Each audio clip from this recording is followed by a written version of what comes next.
In Episode 2, Attack of the Clones, Count Dooku, the former apprentice of Jedi Master Yoda, reveals himself to be a Sith Lord, having replaced Darth Maul as the new apprentice of Darth Sidious. Throughout the Clone Wars, Dooku asserts himself as one of the most powerful and dangerous beings in the galaxy, taking the lives of numerous Jedi, easily besting Jedi Master Obi-Wan Kenobi and Obi-Wan's apprentice Anakin Skywalker on more than one occasion, and even surviving an encounter with his old Jedi Master at the Battle of Geonosis. And he does all of this while also conducting many difficult and important tasks for his new master Darth Sidious, who continues to pull the strings from the shadows until the time is right for him to reveal himself to the Jedi. Count Dooku played a fundamental role in the progression of the Clone Wars and the rise of the Sith in the final years of the Republic era. He was a cunning adversary for the Jedi, as well as a key piece in the disruption and manipulation of the political conversations surrounding the war and the orchestration and protection of the Sith's ultimate plot to destroy the Jedi Order. Without Count Dooku, Darth Sidious may not have succeeded at all in his plot to establish himself as the Emperor of the new galactic empire. Dooku's importance cannot be overstated, and the level of power, knowledge, and skill which the new Sith Lord possessed made him extremely difficult, if not impossible, to replace. So what if Count Dooku never turned to the dark side? What if the famed apprentice of Grand Master Yoda, now a Jedi Master himself, remained a faithful member of the Jedi Order as Darth Sidious continued his quiet ascension? The first question to address is how this reversal may have impacted Anakin Skywalker. In the original story, the death of his apprentice Qui-Gon Jinn was the last straw that pushed Dooku into fully turning to the dark side. But in this scenario, Dooku would find Qui-Gon's death as a motivation to destroy the Sith rather than pushing him to join them. And because Qui-Gon is his strongest motivation at this time, Dooku may take interest in training the rumored Jedi Chosen One himself to honor his apprentice. Upon learning of Qui-Gon's request that Obi-Wan train the boy, Dooku would offer to take that responsibility himself, but Obi-Wan would insist that he be allowed to fulfill his master's dying wish that he train Anakin Skywalker, and wanting to honor Qui-Gon however he could, Dooku would digress, accepting Kenobi's request and supporting him as Obi-Wan made his case to the Jedi Council that Anakin be trained as a Jedi. Nonetheless, Dooku would still play an integral role in Anakin's training, serving as a wise mentor who could guide both Anakin and Obi-Wan forward, similar to the role that Obi-Wan plays for Anakin and Ahsoka during the Clone Wars. In many ways, he would also replace Palpatine as the figure who Anakin would confide in when he was struggling. Dooku, whose thoughts and beliefs unsurprisingly aligned closely with Qui-Gon Jinn's, would prove to be a beneficial and pivotal presence for Anakin as he grew, as the Count would offer a more free-willed perspective, providing young Skywalker with some much-needed support as he tried to navigate his inner conflict. Because Obi-Wan remains Anakin's master in this scenario, Dooku also has a lot of time to investigate the return of the Sith. He is determined to bring justice to his fallen apprentice. And so, two very important questions emerge. First, who exactly was Darth Maul? Where did he come from?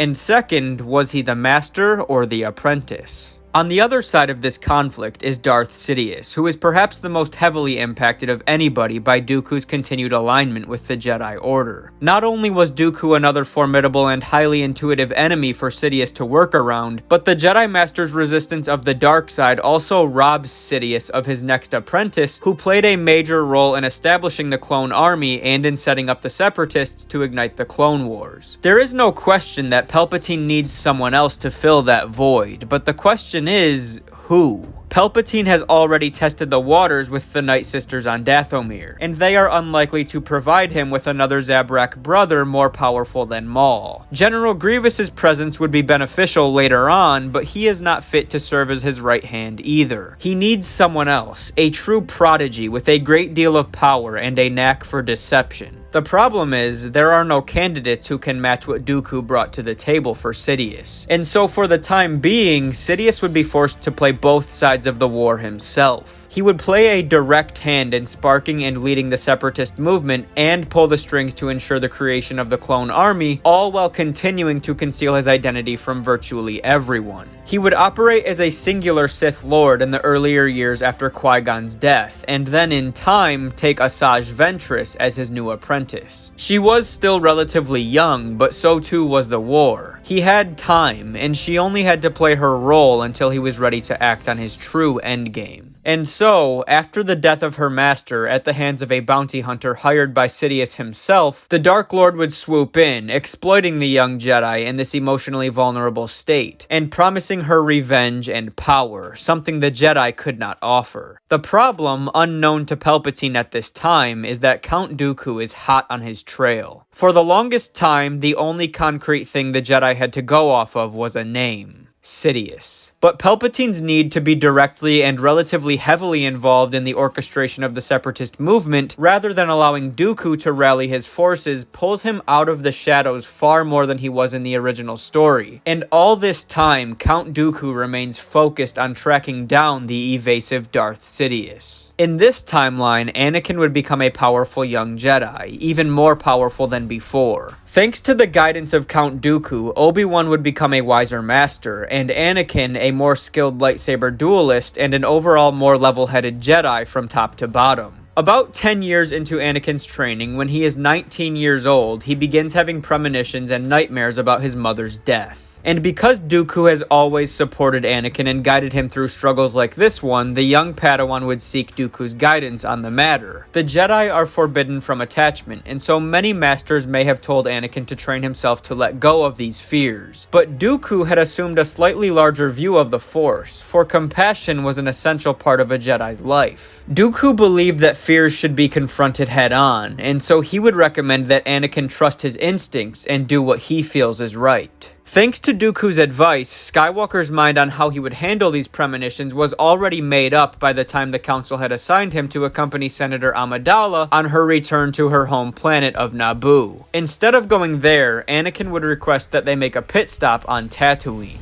Padme understood Anakin's desperation, she cared about him, and so they would go to Tatooine, where Anakin would rescue his mother before death, returning her to the Lars homestead and then leaving upon Shmi's insistence that he go tend to his Jedi responsibilities and fulfill his destiny. In the meantime, Obi-Wan would venture to Geonosis to investigate the assassination attempt made on Padme. The Clone Wars would be sparked here, similar to how they were in the original timeline, as Palpatine continues to pull the strings that Dooku was responsible for before. But again, this pulls him further into the spotlight. As the Clone Wars carried on, Dooku would inch closer and closer to uncovering the truth. He would come so close, in fact, that Palpatine would instruct his now fully trained Sith apprentice Asajj Ventress to eliminate Dooku. But the Jedi Master was even closer to uncovering the truth than the Dark Lord realized. He had been hunting Ventress in the same way that she was now hunting him. The Sith Lord would track Count Dooku to the underworld of Coruscant. But here, it was Dooku who would attack. Ventress would fight valiantly, but her abilities were not enough to overcome the Count. Dooku would not kill her. She was too important. She had too much to offer. Instead, the Jedi Master would disarm her and demand to know the identity and whereabouts of her master. Ventress would resist, but Dooku was not one to play games. He would extract the knowledge he needed by any means necessary. Dooku was not evil, but this hunt had gone on long enough. The war was drawing to an end, and the Sith had to be destroyed. One way or another, Dooku would avenge Qui-Gon. Torture would ensue. It would take longer than expected, but eventually Dooku would break Ventress. It was Palpatine. The Supreme Chancellor was the Sith Lord. Brilliant. He would gather Ventress and head back for his shuttle, but then an unsettling presence, a dark presence, suddenly loomed.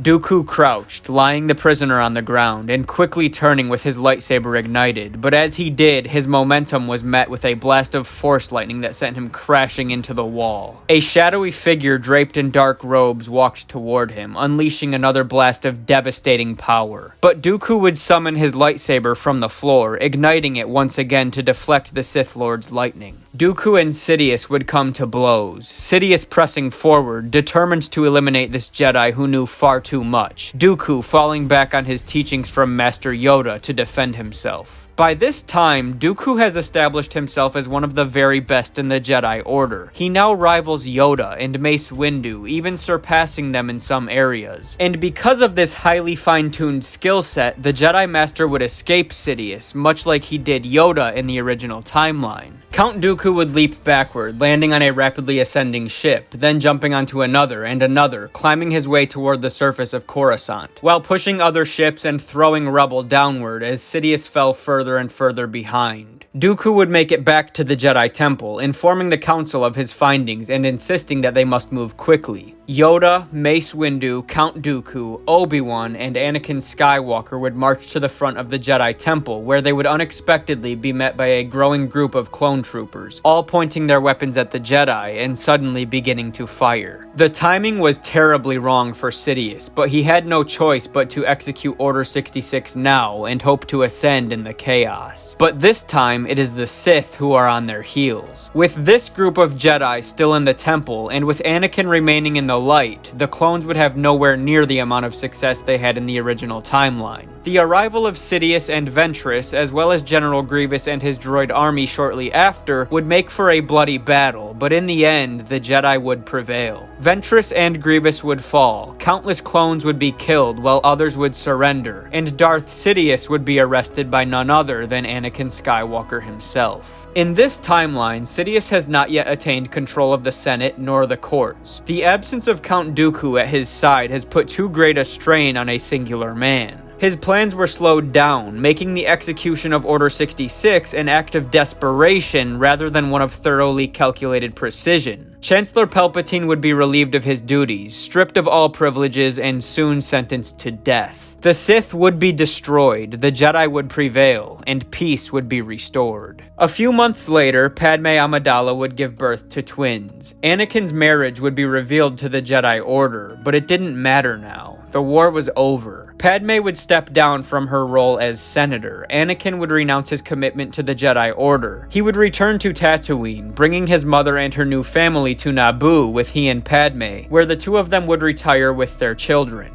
The itch for a life of significance would pull at the Chosen One from time to time, but raising his children would become Anakin's first priority. The galaxy was at peace, and his family needed him here. He would never completely rule out a potential return to action if the circumstances were right. But for now, Anakin was happy to stay here with Padme and watch their children grow. And on that note, my friends, this story draws to a close. In the original timeline, the dark side clouds everything, and its seductive capabilities were enough to lure Count Dooku, one of the most powerful and skilled Jedi Masters in the Order, to do its bidding. Without Dooku, as we emphasized throughout this video, Darth Sidious would be at a disadvantage, and the more Jedi like Dooku there were who felt the pull to the dark side but ultimately resisted it, the stronger the Jedi Order would be. Dooku's influence on Anakin secures another like him, who was indeed susceptible to Palpatine's manipulation but ultimately resisted it and saw through the deception of the dark side. Dooku's presence for the Jedi and the subsequent removal of such a powerful figure at Palpatine's side was too much for the Sith to overcome in this scenario, but the opportunity for future conflict of course remains open as it always has. And that is going to wrap things up for this video, so thank you all so much for watching. I really do appreciate your support more than you could ever imagine, so again, thank you so much. If you enjoyed this video, don't forget to drop a like to support the channel, leave your thoughts down below, subscribe to the channel for future Star Wars content, and of course, may the Force be with you